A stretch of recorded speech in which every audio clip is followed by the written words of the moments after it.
Anda kembali bersama kami di Kabar Petang Pilihan. Pemirsa, setelah bertemu Presiden Ukraina Volodymyr Zelensky kemarin, Presiden Joko Widodo akan bertemu dengan Presiden Rusia Vladimir Putin.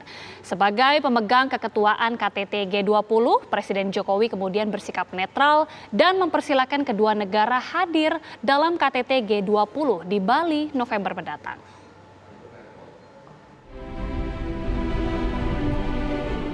Sejak tiba di Ukraina, Presiden Joko Widodo telah melakukan sejumlah kegiatan, di antaranya mengunjungi wilayah yang terdampak parah invasi Rusia. Selanjutnya, Presiden Joko Widodo mengadakan pertemuan dengan Presiden Ukraina Volodymyr Zelensky di Istana Mariinsky, Kiev. Presiden Jokowi menegaskan, Indonesia menghormati kedaulatan dan integritas wilayah. Meskipun sulit dicapai, Presiden Jokowi juga tetap menyampaikan pentingnya penyelesaian damai dalam konteks perang Rusia-Ukraina. Di samping itu, Presiden Jokowi juga menyampaikan pentingnya Ukraina bagi rantai pasok pangan dunia. Menurut Jokowi, semua usaha harus dilakukan agar Ukraina bisa kembali melakukan ekspor bahan pangan. Sebagai pemegang keketuaan KTT G20, Presiden Jokowi kembali menyampaikan undangan secara langsung kepada Presiden Zelensky untuk berpartisipasi dalam KTT G20. Kunjungan ini saya lakukan sebagai manifestasi kepedulian Indonesia terhadap situasi di Ukraina. Saya sampaikan kembali undangan saya kepada Presiden Zelensky secara langsung untuk berpartisipasi dalam KTT G20 yang akan diselenggarakan bulan November tahun ini di Bali. Walaupun masih sangat sulit dicapai, saya tetap sampaikan pentingnya penyelesaian damai dan spirit perdamaian tidak boleh pernah luntur. Dalam kaitan ini saya menawarkan diri untuk membawa pesan dari Presiden Zelensky untuk Presiden Putin yang akan saya temui segera. Saya sampaikan pentingnya Ukraina bagi rantai pasok pangan dunia. Semua usaha harus dilakukan agar Ukraina dapat kembali melakukan ekspor bahan pangan. Penting bagi semua pihak untuk memberikan jaminan keamanan bagi kelancaran ekspor pangan Ukraina termasuk melalui pelabuhan laut. Presiden Zelensky menyampaikan apresiasinya atas kehadiran Presiden Joko Widodo ke Ukraina. Menurut Zelensky, ini adalah kunjungan pemimpin negara Asia pertama ke Ukraina sejak invasi melanda Ukraina. Tim TV One mengabarkan.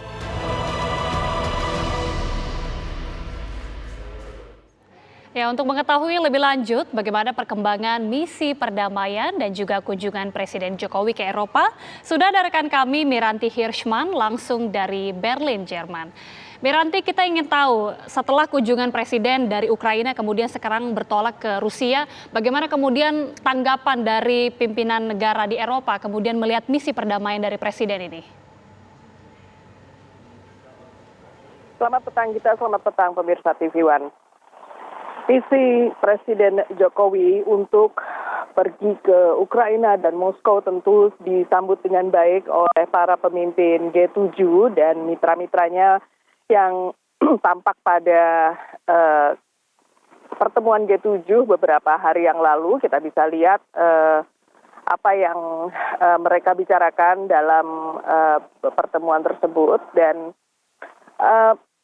hal nyata yang disampaikan oleh para pemimpin G7 ini bisa dibaca pada press conference pada hari terakhir G7 di Istana Elmau, Jerman. Kanselir Jerman Olaf Scholz menyatakan bahwa peran dari negara-negara South Global seperti Indonesia, Argentina, Afrika Selatan itu memang sangat penting dalam kaitannya untuk pemulihan ekonomi pasca pandemi saat ini dan juga saat perang Ukraina dan Rusia saat ini. Begitu juga Perdana Menteri Italia Draghi juga banyak mengatakan mengenai peran Indonesia dalam pemulihan ekonomi dan Draghi berkali-kali mengingatkan bahwa peran negara-negara South Global ini sangat penting pada pemulihan ekonomi global. Tentu saja misi perdamaian Jokowi ke Ukraina dan Rusia tidak bisa diremehkan karena hingga saat ini Indonesia merupakan salah satu negara yang tidak memberikan sanksi kepada Rusia. Satu hal yang paling penting dalam misi Presiden Jokowi ke Ukraina dan Rusia adalah tentunya misi damai. Tetapi berkali-kali telah dikatakan bahwa krisis pangan saat ini tengah mengancam dunia. Kita ketahui bahwa saat ini Ukraina adalah produsen gandum dan biji-bijian yang cukup besar fungsinya di dunia saat ini. Dan saat ini masih ada 25 juta ton gandum dan biji-bijian yang masih tertahan dan tidak bisa diekspor karena blokade Angkatan Laut Rusia di Laut Hitam. Ini merupakan satu hal yang harus dibicarakan karena ada beberapa hal yang sangat mendesak untuk dicarikan solusinya. Karena pada bulan Agustus nanti panen gandum di Ukraina akan segera dimulai. Sehingga tentu saja Ukraina pasti akan kewalahan untuk menyimpan hasil pertaniannya yaitu gandum dan biji-bijian. Dan bila ini tidak keluar dari Ukraina, maka beberapa negara akan mengalami kesulitan untuk mendapatkan bahan pangan. Di samping itu, Rusia juga merupakan penghasil pupuk terbesar dunia. Bila Rusia tidak dapat mengeluarkan pupuknya, maka ini juga merupakan masalah bagi banyak negara karena mereka pertanian tanpa pupuk tidak dapat dilaksanakan. Kira-kira